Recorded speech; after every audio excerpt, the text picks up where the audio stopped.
Baik, mari kita berdoa untuk kita bersama-sama merenungkan kembali firman Tuhan. Benar Bapa di surga, sebagaimana pujian yang sudah kami naikkan meninggikan nama-Mu ya Bapa, kami ada sampai hari ini semua adalah karena cara Tuhan menuntun hidup kami. Amen. Menjalani hari-hari yang Tuhan percayakan bagi kami dengan perenungan yang sangat mendalam bahwa kasih Kristus yang menguasai kami, yang mengendalikan hidup kami di dalam segala perkara, di dalam segala hal. Allah turut campur tangan untuk menghadirkan, mendatangkan kebaikan bagi semua kami yang mengasihi-Mu. Terima kasih Bapa dalam surga. Kami sangat bersyukur pagi hari ini oleh karena kemurahan hati Tuhan. Kami ada di sini dan kami telah menaikkan puji-pujian kami meninggikan nama-Mu ya Bapa. Waktunya kami akan bersama-sama dengar-dengaran akan firman kebenaran. Engkau yang menguasai hati dan pikiran kami, ya Roh Kudus, yang berikan hikmat bagi kami semua supaya firman itu terus memampukan kami untuk melihat kebaikan Tuhan yang sempurna. Di dalam nama Tuhan Yesus kami berdoa dan bersyukur. Haleluya. Amin. Amin. Amin. Puji Tuhan. Salam. Salam. Puji nama Tuhan.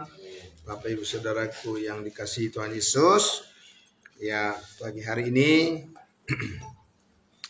kita sangat bersyukur oleh karena setiap minggu kita selalu bisa dengan konsisten menjalankan ibadah doa kita di tempat ini. Tentu itu salah satu tanda yang Tuhan berikan bahwa kita semua adalah orang-orang yang rindu mengasihi Tuhan dan juga mengasihi saudara-saudara kita, sesama kita.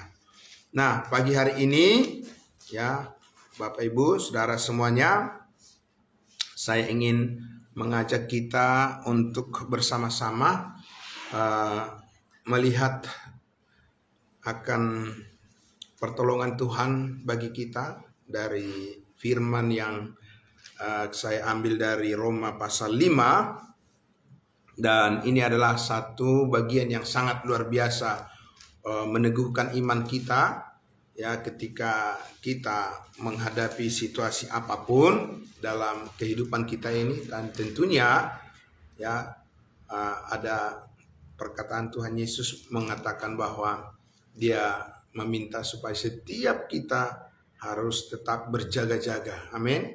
Berjaga-jaga karena kita perlu sadar bahwa ketergantungan kita kepada Tuhan adalah mutlak dan satu-satunya cara untuk bisa mendapatkan jalan keluar atas segala persoalan atau apapun yang kita hadapi. Tapi Bapak Ibu Saudaraku yang dikasihi Tuhan Yesus, kebenaran firman Tuhan itulah yang tetap. Segala sesuatu di dunia ini akan berubah-ubah.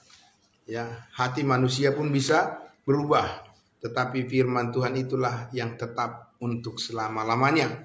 Jadi kita bergantung kepada kekuatan yang lebih besar, bukan bergantung pada diri kita, apapun itu. Nah, karena itu beginilah pernyataan firman Tuhan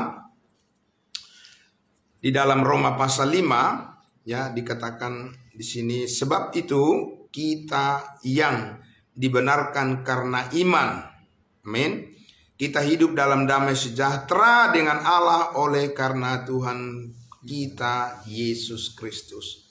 Jadi pertama-tama Bapak Ibu Saudara, inilah yang harus dimiliki oleh semua orang yang ingin mengalami damai sejahtera, dan tidak ada yang lebih daripada itu. Apa itu?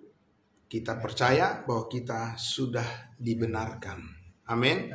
Mungkin orang lain mempersalahkan kita, melihat kita, menilai kita jelek, kita orang yang tidak cocok di hatinya atau apalah itu. Tapi kita harus melihat diri kita di dalam Kristus. Amin.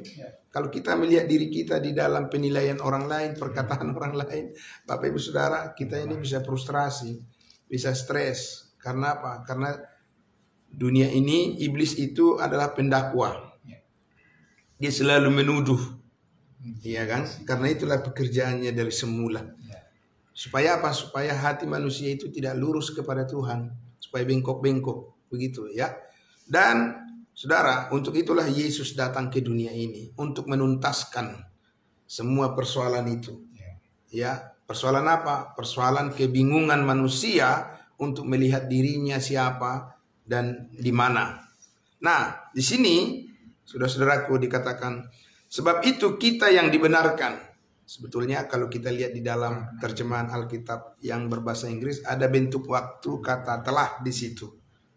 Jadi telah dibenarkan, artinya memang sudah, posisi kita itu sudah di masa yang lampu sampai sekarang.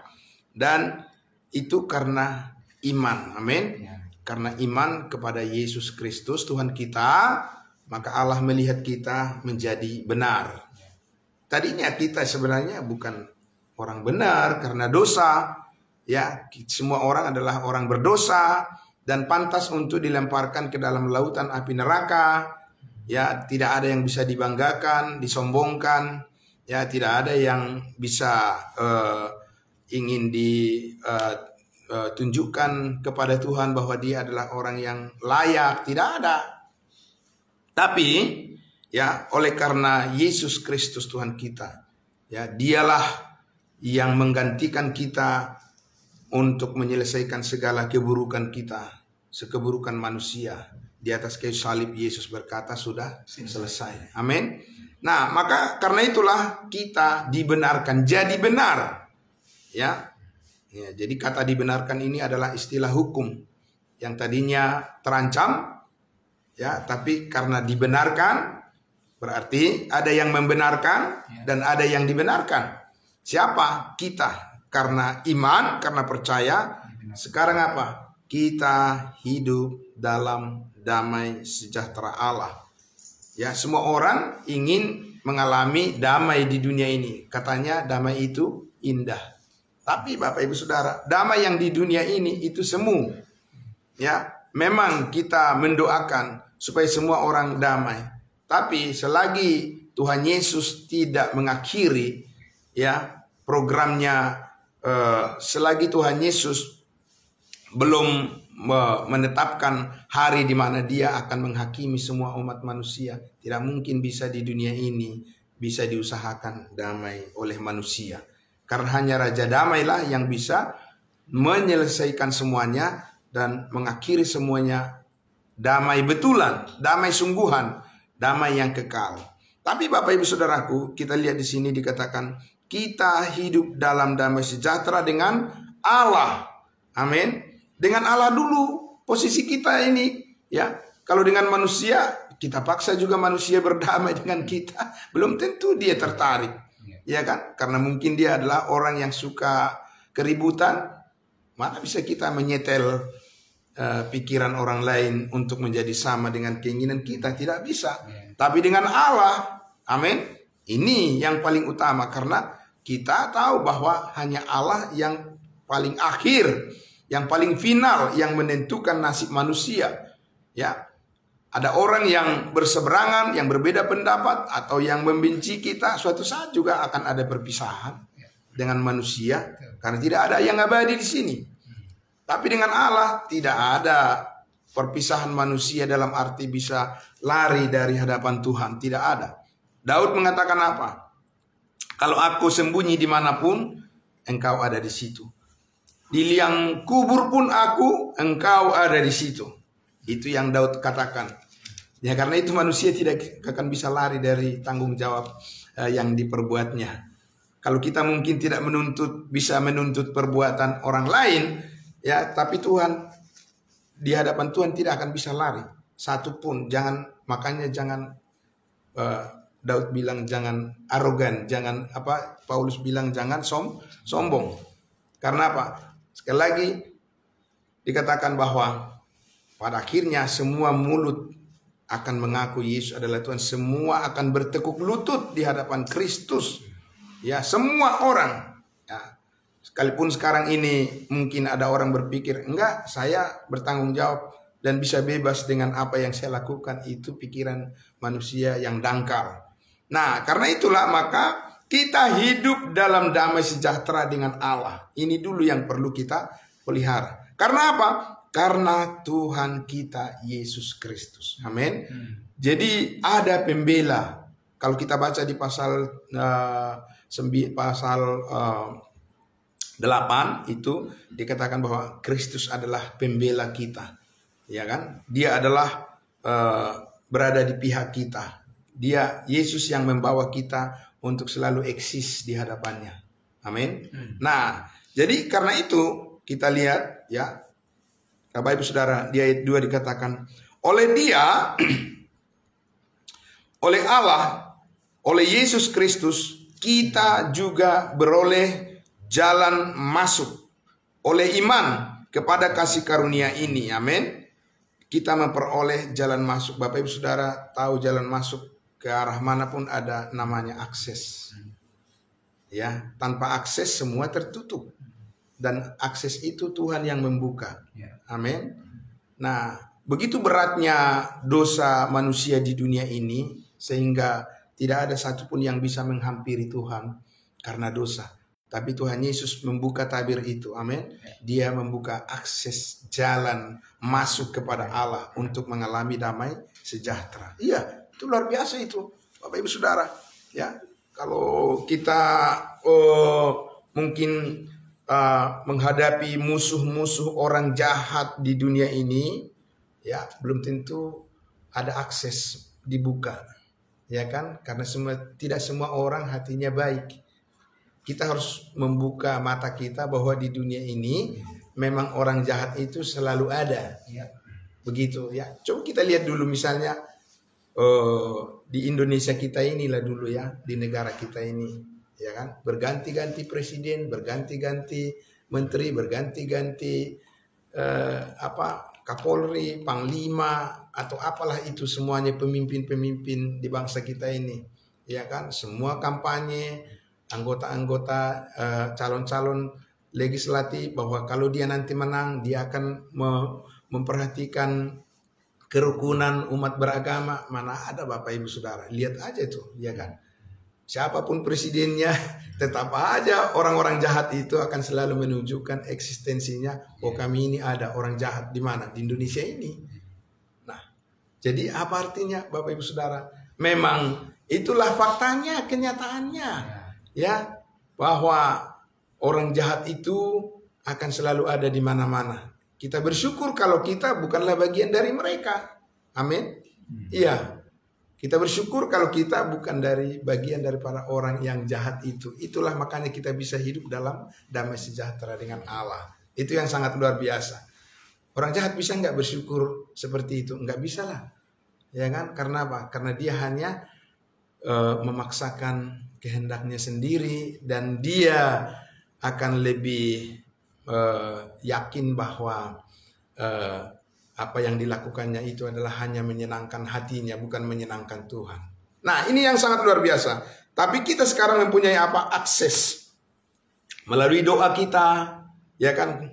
Nah, melalui doa kita, melalui Yesus Kristus. Yesus Kristus mengatakan apa? Akulah jalan, amin, kebenaran dan hidup. Ya, berarti saudara-saudaraku yang dikasihi Tuhan Yesus, ya, kalau kita mempunyai jalan, mempunyai akses untuk merasakan, mengalami damai sejahtera Tuhan, maka tetaplah kita ada di sana. Amin. Jangan kita pergi ke jalan yang tertutup, karena kita bisa jadi sesat, Bapak Ibu Saudara, sesat pikir, ya kan? Dan sesat nalar, begitu ya. Nah, saudaraku yang dikasihi Tuhan Yesus, di dalam kasih karunia ini kita juga apa? Ayat 2, kita juga apa? Bermegah, amin. Bermegah dalam apa? Dalam pengharapan akan menerima kemuliaan Allah, amin. Saudaraku, jadi bukan hanya yang kita pandang sekarang ini pengharapan kita. Terlalu kecil lah, kerdil lah itu kalau kita hanya berharap pada apa yang kelihatan ini. Karena yang kelihatan ini juga suatu saat bisa lenyap.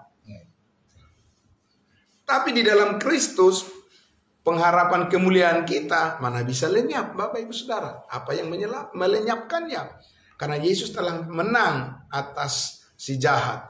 Yesus telah menang atas kuasa dosa. Yesus telah menang atas kuasa maut.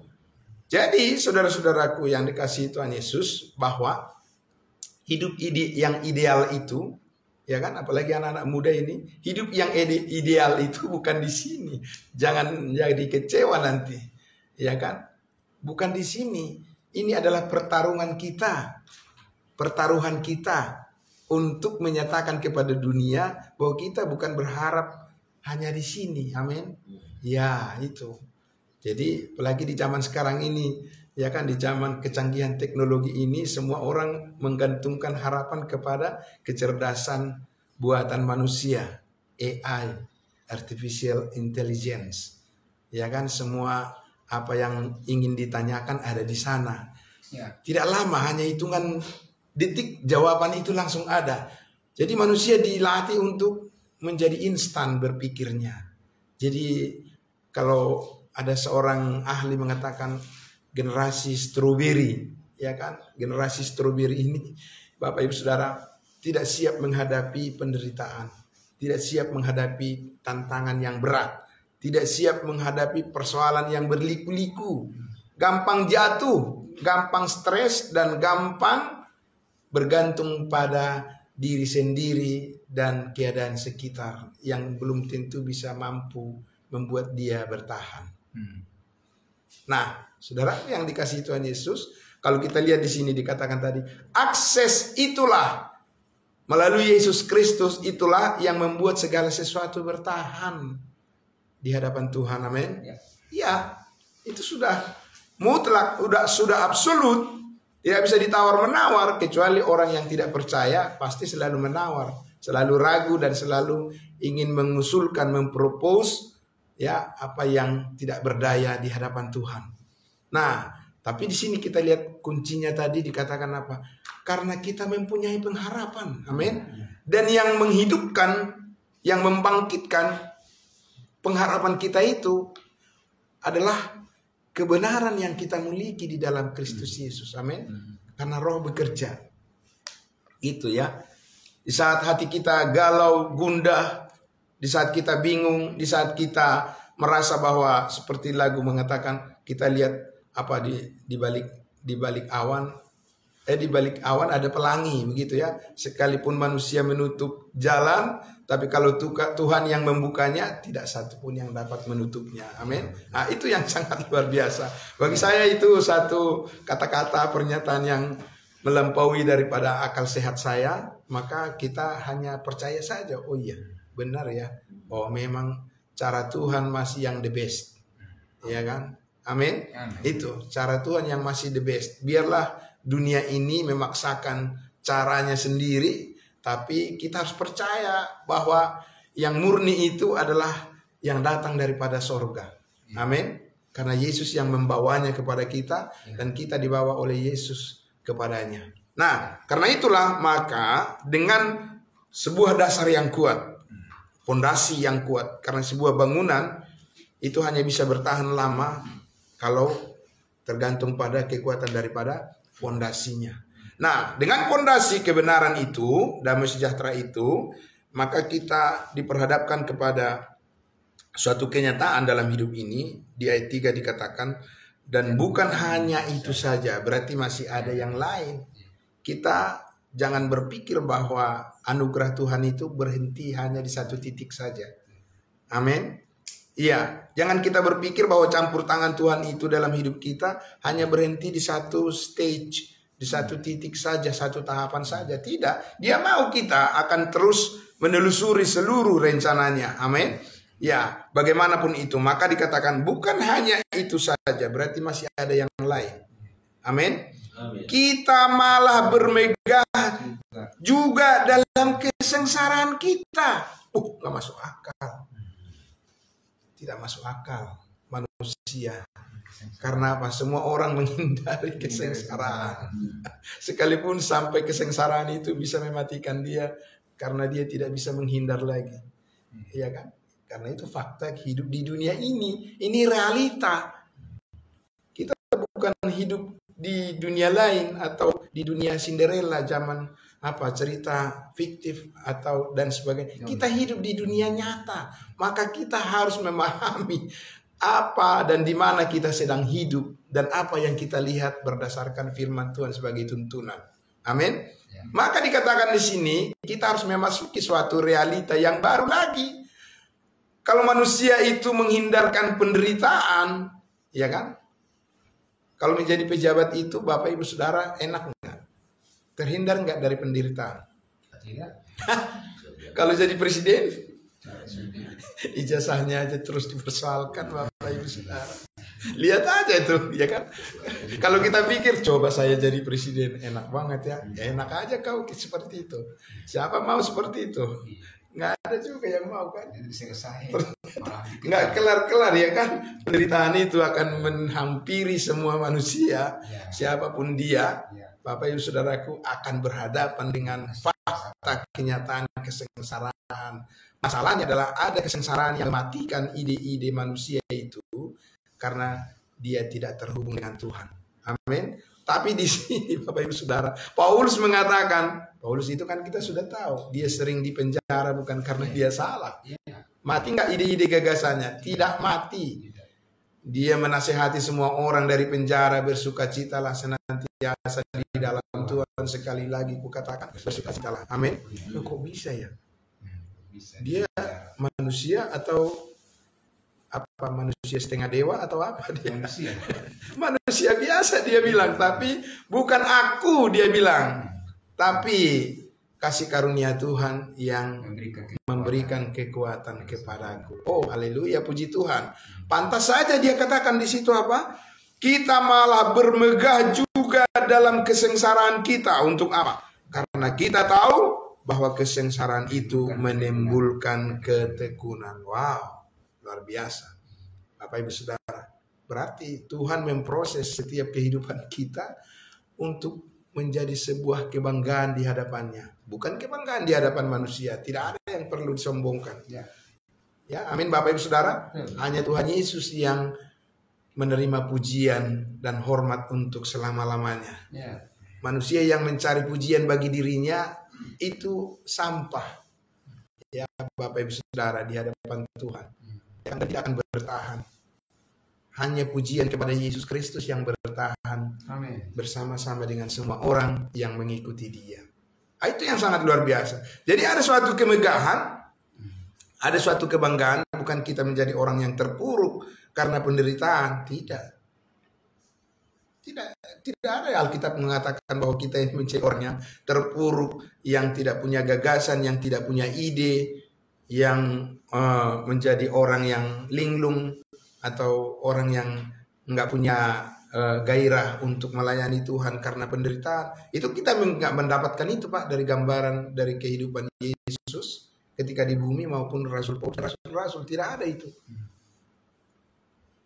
Yesus, rasul-rasul, nabi-nabi itu semua identik. Hidup mereka adalah dengan penderitaan, kesengsaraan.